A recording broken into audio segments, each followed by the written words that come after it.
सुबह का वक्त। चिदोरी के कुछ लड़के स्कूल जा रहे हैं कि तभी दो खुरदुरे दिखने वाले अजनबी उनका रास्ता रोक लेते हैं। अरे रिंतारो कहाँ है? तुम्हारे दोस्त ने हमारे किसी जानने वाले से पंगा लिया है। लड़के डर के मारे पीले पड़ जाते हैं। तभी पीछे से भारी कदमों की आवाज आती है। रिंतारो त्सुमुगी आता है। लंबा कद, सुनहरे बाल, तीखी आंखें, कानों में बालियां, एक ऐसा चेहरा जो देखने में ही डरावना लगे। दोनों अजनबी उसे देखते हैं और भाग खड़े होते हैं। एक शब्द भी नहीं बोलते, बस भाग जाते हैं। रिंतारो उन्हें जाते देखता है, हैरान होकर। कुछ हुआ क्या? उसके दोस्त घबराकर हंसते हैं। उसे समझ नहीं आता कि लोग हमेशा उससे क्यों डरते हैं। उसे याद आता है कि कुछ दिन पहले उसने एक गिरे हुए बुजुर्ग की मदद करने की कोशिश की थी, लेकिन अंधेरे में बुजुर्ग ने बस एक डरावना लड़का देखा और घबरा गए। रिंतारो चुपचाप एक लंबी सांस लेता है। बस यही है उसकी जिंदगी। स्कूल के गेट के पास एक किकियो की लड़की का रुमाल गिर जाता है। रिंतारो का हंसमुख दोस्त शोहे झट से उठाकर मुस्कुराते हुए वापस देने जाता है। लड़की उसके हाथ को देखती है, फिर उसकी चिदोरी की यूनिफॉर्म को, और उसके चेहरे पर घिन आ जाती है। अब इसे छूने के बाद मैं इसे दोबारा इस्तेमाल नहीं कर सकती। वो पलटकर चली जाती है। शोहे वहीं खड़ा रह जाता है, हाथ आगे बढ़ा हुआ, रुमाल थामे, मुस्कुराहट अभी भी चेहरे पर जमी हुई। सब चुप हो जाते हैं।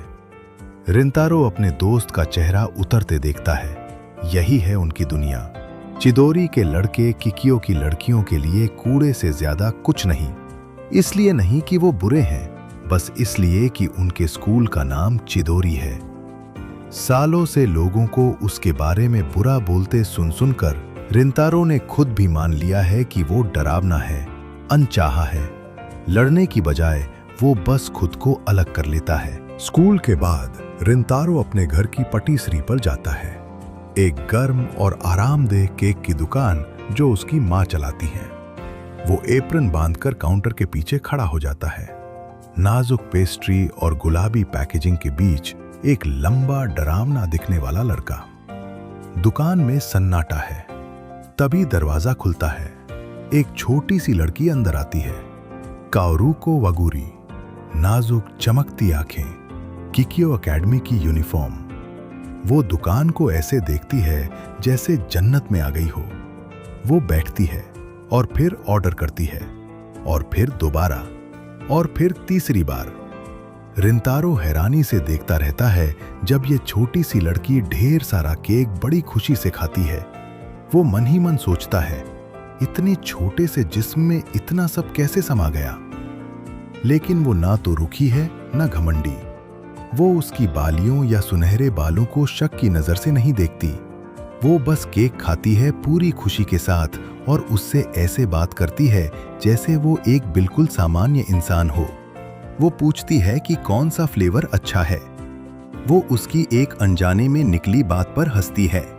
वो उसकी आंखों में बिना झिझके देखती है। रिंतारो को समझ नहीं आता कि इसके साथ क्या करे।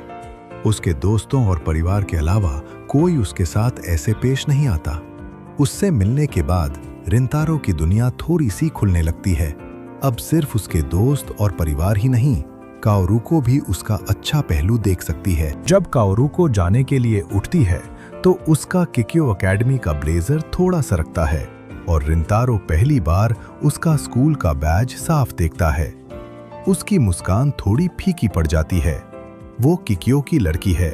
उसे शोहे याद आता है, रुमाल याद आता है, और वो ठंडी नजरें जो चिदोरी के लड़कों को हर रोज मिलती हैं। लेकिन काओरुको उन लड़कियों जैसी नहीं है। वो उसे गर्मजोशी से अलविदा कहती है, जैसे वो पहले से दोस्त हों, जैसे वो दीवार का कोई वजूद ही न हो। रिंतारो वहीं खड़ा रहता है, एक खाली केक की प्लेट हाथ में थामे कांच के दरवाजे से उसे जाते हुए देखता है। उसके सीने में कुछ हिलता है जिसका नाम उसे अभी तक नहीं पता। शाम का वक्त।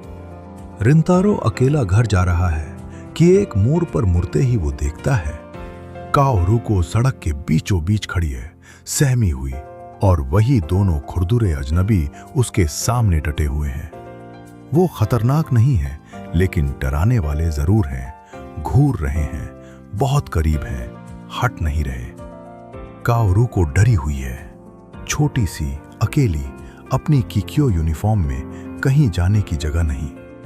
तभी रिंतारो आगे बढ़ता है। कोई नाटकीय बात नहीं कहता, मुक्का नहीं उठाता, बस उसके बगल में खड़ा हो जाता है, पूरी ऊंचाई के साथ, आंखें सामने, वो चेहरा जो हमेशा उसकी मर्जी के खिलाफ काम करता है। दोनों आदमी उसे देखते हैं और चले जाते हैं। फौरन वो दोनों पास की एक बेंच पर बैठ जाते हैं। शाम की रोशनी उनके चारों तरफ नर्म होती जा रही है। काओरू को चुपचाप उसका शुक्रिया अदा करती है। रिंतारो अटकते हुए कहता है कि ये तो कुछ भी नहीं था, कोई भी यही करता। वो सिर मना करती है, कहती है कि वो सच में बहुत डर गई थी कि उसने उसे बचाया। ये पल रिंतारो की उस सोच को हिला देता है कि हर चीज हमेशा उसी की गलती होती है, कि उसकी मौजूदगी से बस परेशानी और डर ही पैदा होता है। फिर काओरू को मुस्कुराती है, चमकदार और सच्ची, और कुछ ऐसा कहती है जो उसका दिल लगभग रोक देता है। रिंतारो, सुनो, मैं दुकान पर फिर आ सकती हूँ, और शायद अगली बार हम साथ में केक खाएं। रिंतारो उसे देखता रहता है।